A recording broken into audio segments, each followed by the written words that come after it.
ఈ journey satisfied అమ్మా Tanuja? Of course yes, because నవ్వాము, ఏడ్చాము, కోపపడ్డాము, ఒకలాంటి బ్యూటిఫుల్ మిక్స్డ్ ఫీలింగ్స్ ఉన్న జర్నీ అంటే బిగ్ బాస్ అనే చెప్తాను సార్.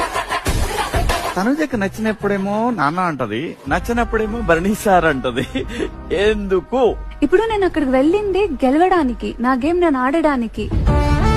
నాలో ఎంత ప్రేమ ఉన్నా, నాలో ఎంత రెస్పెక్ట్ ఉన్నా, ఇప్పుడు నేను అది పక్కన పెడితేనే నన్ను ఆడగలుగుతా. తనుజని ఒక అవకాశవాదని ఒపీనియన్ అయితే ఉంది. నాకు సెల్ఫిష్నెస్ ఉండుంటే ఇంకొకరు గేమ్ బాగా ఆడాలి అని కోరుకునేదాన్ని కాదు. ఇంకొకరు ఎక్కడో లో అవుతుంటే ఇది నీలో మైనస్ ఉంది, నువ్వు ఇలా ఉండొద్దు అని చెప్పేదాన్ని కాదు. మా తనుజ 20 లక్షలు తీసుకుని ఉండాల్సిందేమో. మనీ కోసం పని చేసే అమ్మాయి అయితే నేను కాదు సార్. నాకు దేవుళ్ళు అంటే నా ఆడియన్స్, వాళ్ళు